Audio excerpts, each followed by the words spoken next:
I am so pleased to introduce my friend Michael Shaw to you all. A lot of you know her already. Michael began her career in philanthropy in Washington, D.C. at the National Geographic Educational Foundation. And then she spent 17 years at OSU's foundation and worked her way up to be director of donor engagement. In 21, she was hired by the Stillwater Medical Center to become the executive director of the Stillwater Medical Center Foundation. And just recently, that role has been extended. So she oversees public relations and marketing and the gift shops. And if you haven't been to the gift shops, go because they've been totally overhauled and really they're the best gift shops in town. But other than that, I introduced Michael Shaw. Okay, yeah. All right. Oh, there we go. Well, thank you so much for having me. And it is fun to see so many friends in the crowd. As Meredith said, I got my start in geography. I have a graduate degree in geography, so never dreamed I would end up in philanthropy. That was not the vision I had for myself. But during my time at National Geographic, I grew to love philanthropy because I got to see people when they were at their very best, and that's when they're giving back. And so I decided I wanted to make a career of philanthropy and came back to OSU, my alma mater, and been here ever since. So I once heard Jennifer Buffett describe philanthropy as the love of people. Philo meaning for the love of, and anthropy, of course, meaning people. And so I thought that was a great description. Why healthcare? Why did I move from OSU to healthcare? I lost my mother 10 years ago to cancer. And then I myself I went through some personal challenges a few years ago. And after 6 days in a hospital bed, wondering if I'd ever walk again, I thought, gosh, I want to do something in this field. I want to give back in this place. And so here I am today. I'm going to follow my slides here so I stay on track. I have 2 hours, right? Is that? Okay. So I have a picture here of our board. We have an 18-member board, and some of them are here in this room. So thank you for your service. An incredible board, as you can see from this photo. We also have 5 full-time staff at the foundation. We have Joe Aiken, who oversees our development and sponsorship office. We also have Rachel Leslie, who does our marketing, Carrie Wilhelm, who does accounting, and then, of course, myself and Jeffrey Corbett, who oversees all of our programs and our volunteer office. So I want to start by just sharing about a few of the programs we have at the foundation that you might not be aware of. We have a fellowship program. So every year we interview high school students who apply to be a Stillwater Medical Fellow. We have 4 endowed fellowships, and so we have 4 of these students with us every summer, and Jeffrey does a phenomenal job of putting together programs for these students. They shadow doctors here in Stillwater. He takes them to Tulsa, to Oklahoma City, and they just, it's an opportunity for them to learn more about the healthcare field. Most of these students think they want to work in healthcare when they go on to graduate, and so it's a tremendous experience, but I thought the best way to explain to you about the fellowship program is to actually read a letter from one of the students after she finished her fellowship this summer. She says, and this is from Avery Littlefield, "There were 2 questions I would ask the medical professionals I was with each day. Why did you choose to do what you do? And if you could go back and do it again, would you choose the same path? When it comes down to the root of all the answers, helping people was the catalyst that pushed everyone into the medical field. Through this fellowship, I have learned that all jobs within the hospital are vital to providing patients with the utmost care. From physicians to volunteers, from the CEO to the chefs, every person plays a part to create a perfectly functioning machine. I spent the second day of my internship on the rehab floor. When I arrived, I was greeted with smiles and a schedule with my activities for the day. I was able to see all that 4th floor had to offer: occupational therapy, physical therapy, group therapy sessions, nursing, x-rays with the speech speech pathology, and I had meetings with both the case manager and the technical liaison. I don't even know what that is, but we have one, apparently. The fourth floor was amazing as I watched patients faced with difficult tasks portray incredible tenacity, all because the employees of the fourth floor were there to encourage them and provide an environment where they could thrive. Towards the end of my fellowship, I was in the Ortho OK, Oklahoma Spine Clinic. I saw Joe somewhere. There he is. I walked in to see a patient with Mr. Hafner, the physician's assistant. The woman waiting for us jumped out of her chair and wrapped Mr. Hafner in a great big hug. Tears formed in her eyes as she described the immense pain she had been feeling before surgery, how she was forced to sleep in a recliner because that was the only way to dull the pain she was experiencing.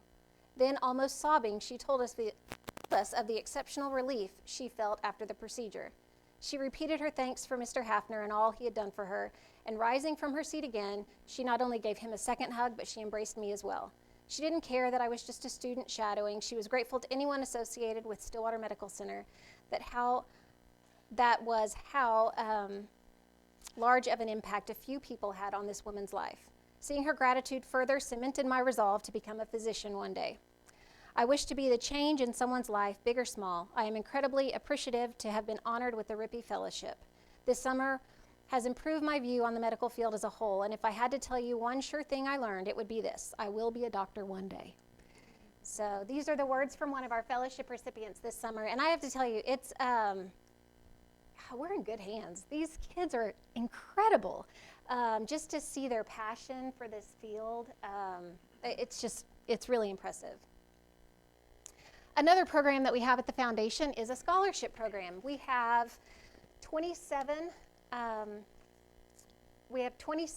endowed scholarships at Stillwater Medical, and these go to help further education for all of our healthcare employees. So they could be nurses, they could work in the kitchen, they could be dietitians, they could be environmental,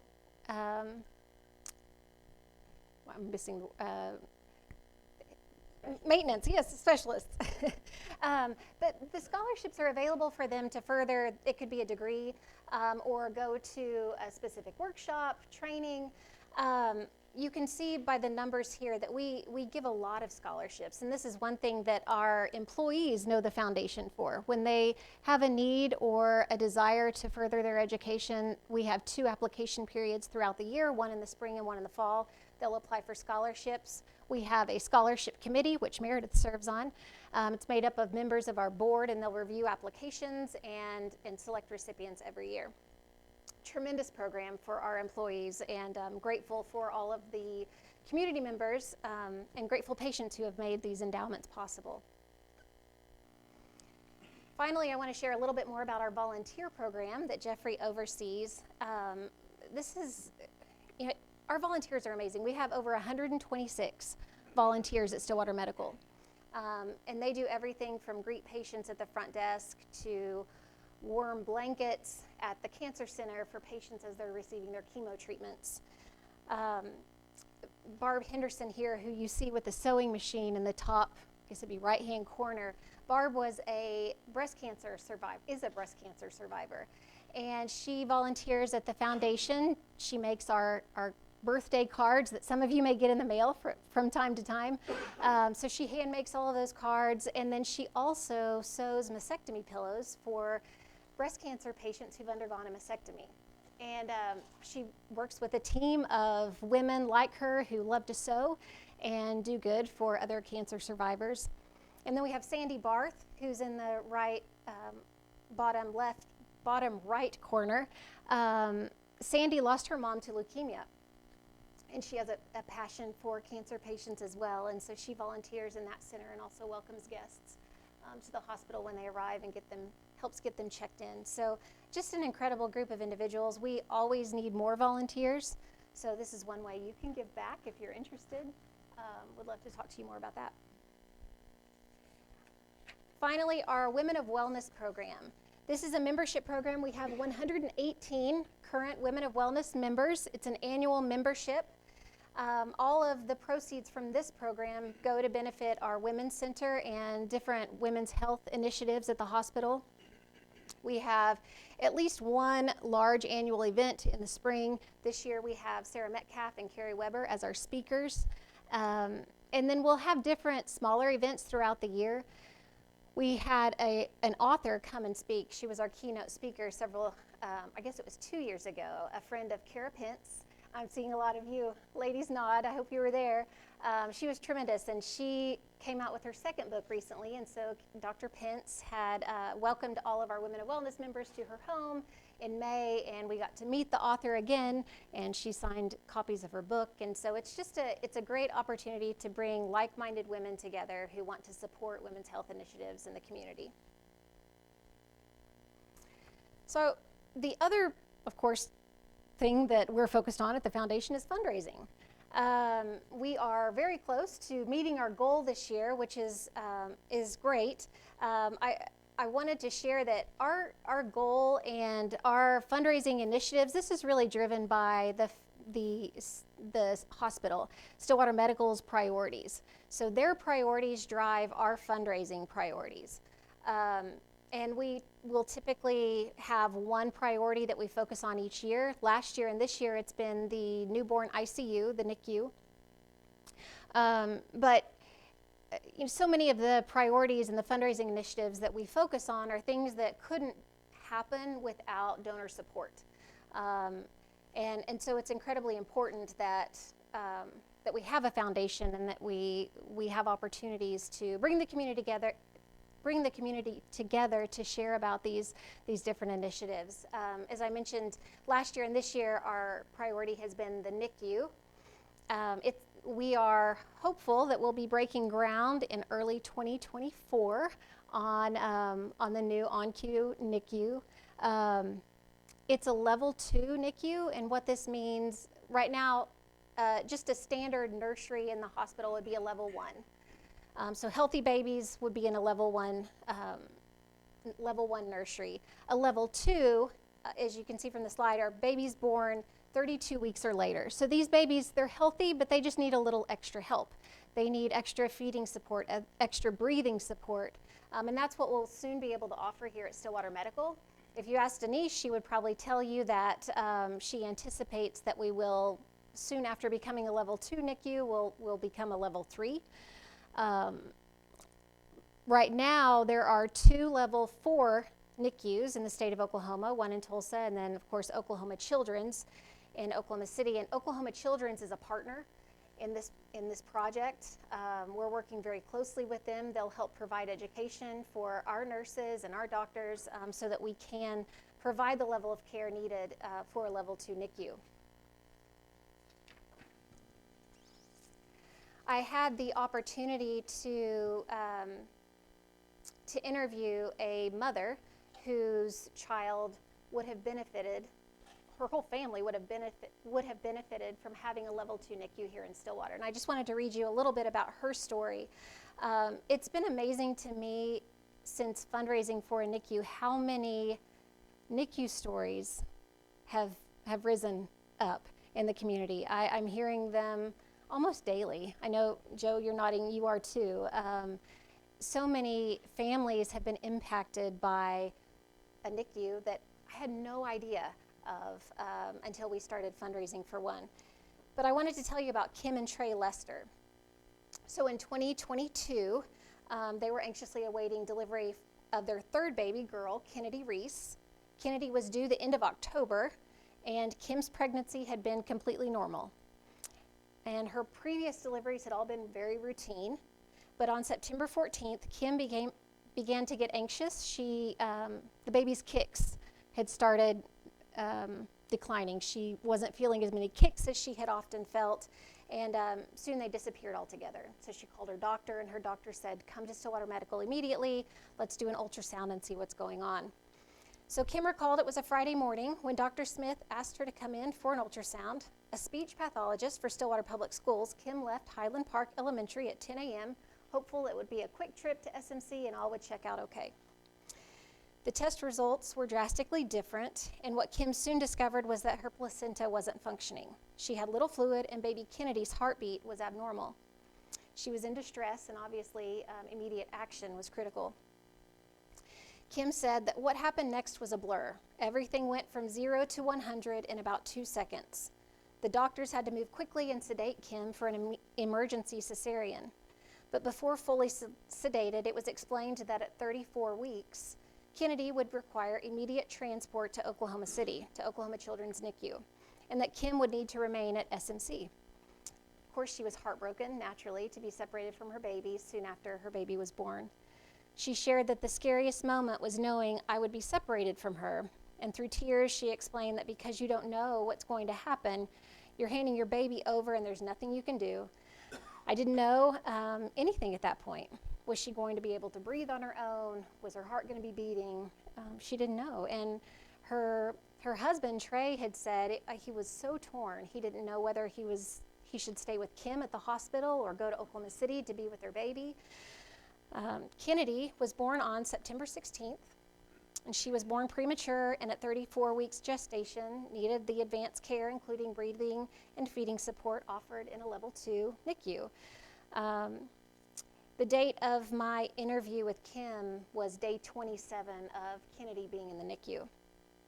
Kim went on to share that the hardest part was juggling, having 2 other girls who have school and dance class and trying to keep things as normal as possible for them.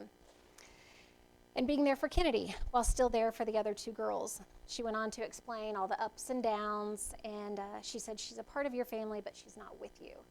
And so it's families like that are here in Stillwater that this level 2 NICU will help.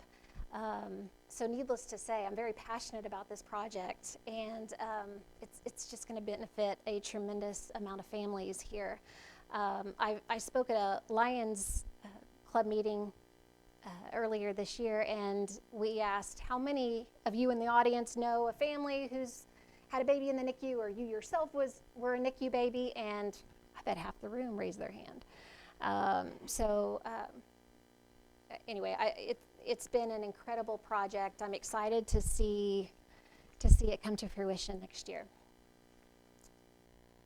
And we're grateful for OnQ and their generous gift of $1 million to name the NICU. So, and we think the name, the OnQ NICU, just has a nice ring to it. This is where we're at currently with our fundraising goal for the NICU. It's a $2.5 million project. I told Denise and Alan Lovelace, I said, I want to go all the way. I think we can get there, and as you can see, we're close. We would love to bring it home by the end of the calendar year, and our fundraising events this year have all gone towards the NICU, and our gala, which is our largest fundraising event, and I'll talk more about that here in a minute, but it will go to benefit the NICU as well. Speaking of fundraising events, the Tin Cup Golf Classic is one of our largest. Joe actually headed this up this year and did a tremendous job. We have 3 fundraising events. We have the golf tournament, we have the Still Strong parking lot fundraiser, which is during homecoming walk around, and it sounds like many of you know how to park and have done a like fundraiser, so we're always welcoming more volunteers for that as well. And then we have our gala. This year at the Tin Cup Golf Classic, we raised over $95,000 for the NICU.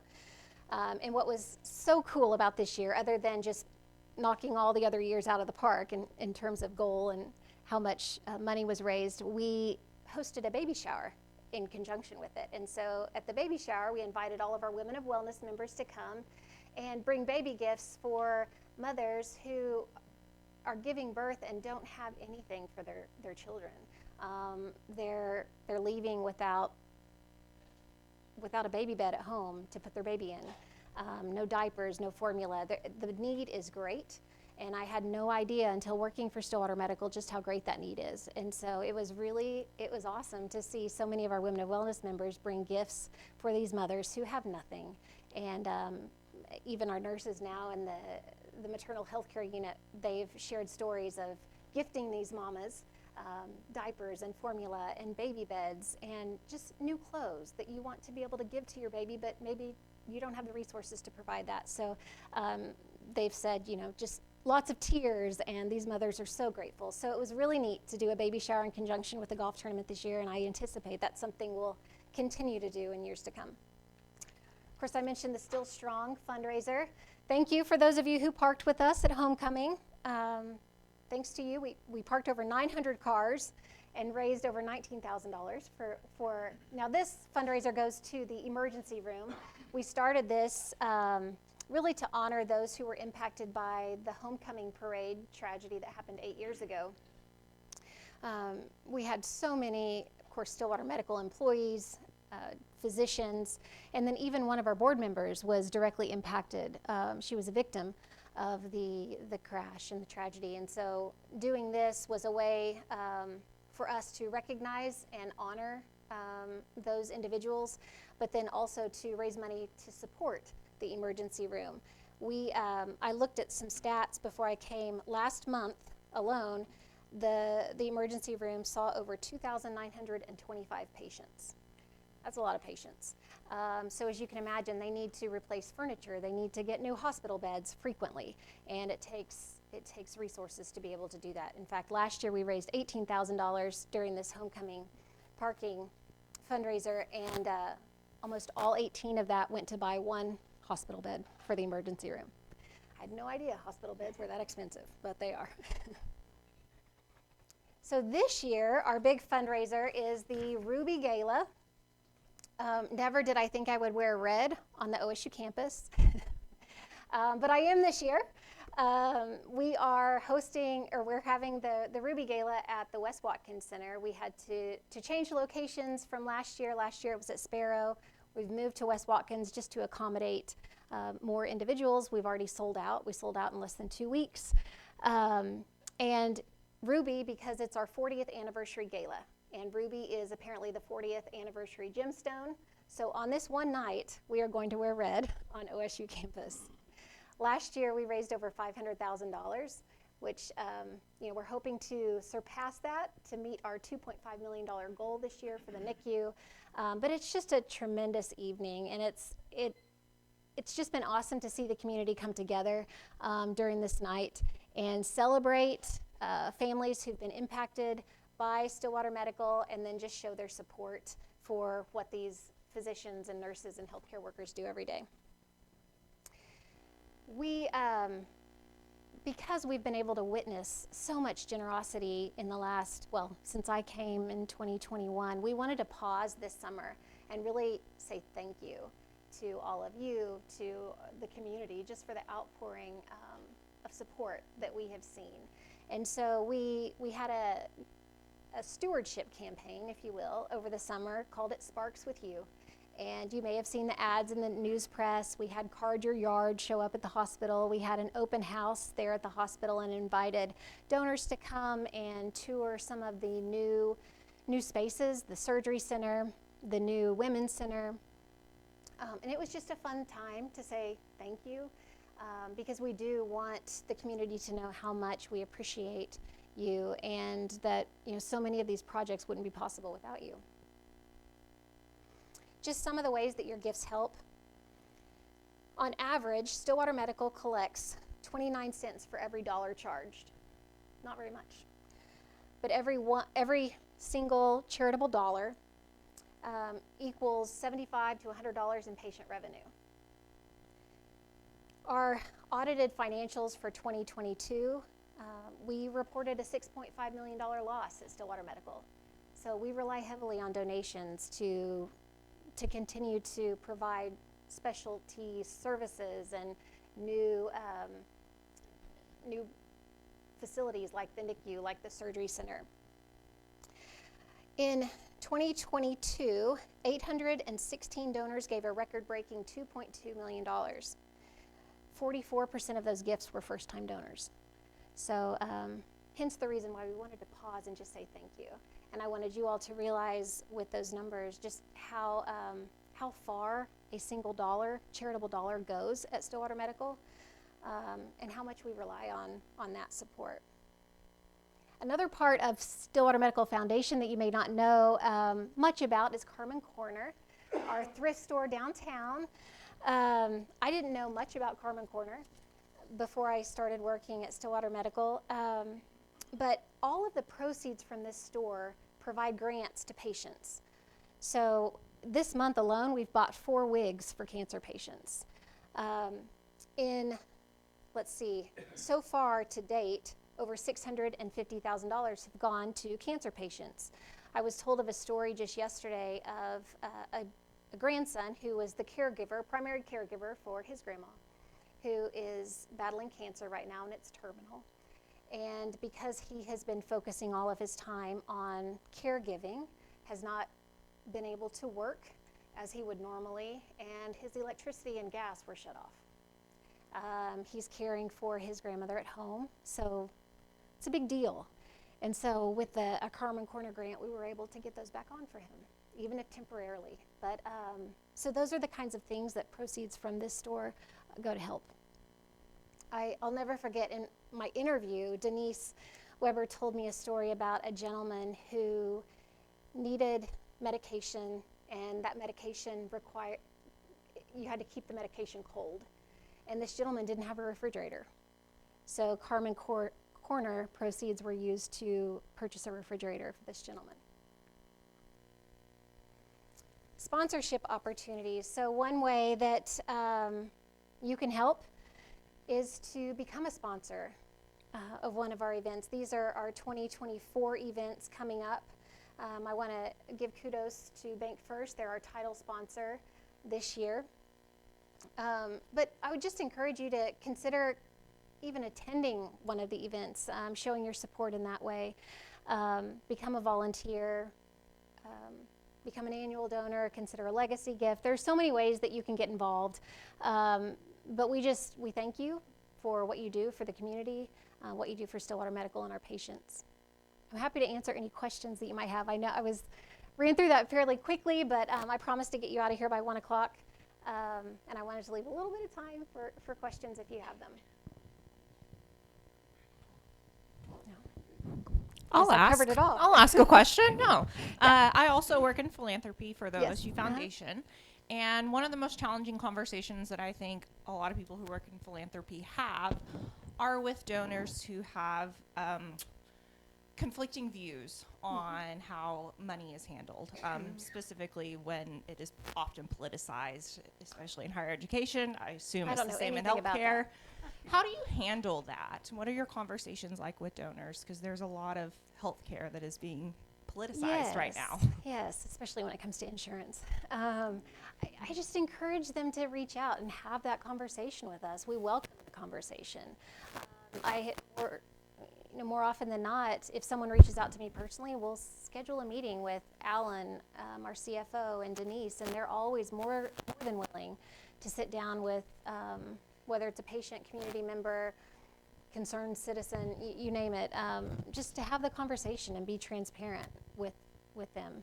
I think that's the best way.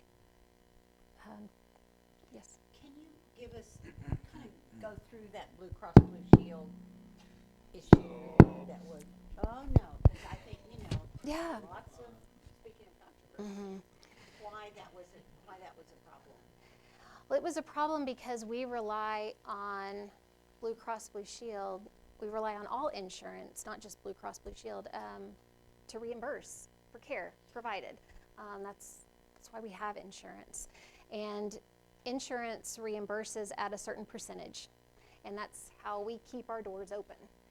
And when every 3 years, typically the contract will be up for renewal. So just naturally, the Blue Cross Blue Shield contract was up for renegotiation at the end of last calendar year. So as we were in negotiations with Blue Cross Blue Shield, obviously, in the last 3 years, especially considering COVID, our prices, all healthcare prices, costs have gone way up, 27% increases. And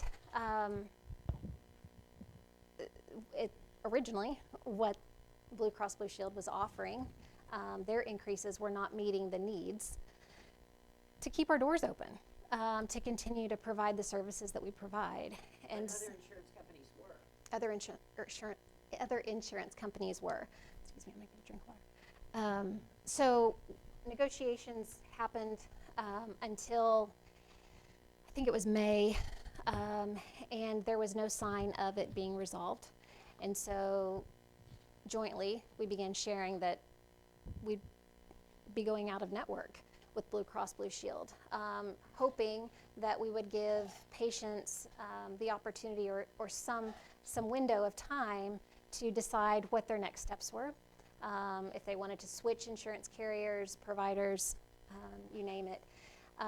Thankfully, negotiations picked back up again in September. I think if you had asked Denise at the time in May how strongly she felt we might go out of network, she would have said, I'm 90% sure we're going to be out of network. Hence the message at that time. But again, thankfully, in September, we came back to the table with Blue Cross Blue Shield, and we were able to renegotiate. They reconsidered. And so now we're back in. And we're so grateful, because we didn't want that. We didn't want that for our patients. But we also knew that, short term, we could have accepted what they were willing to offer.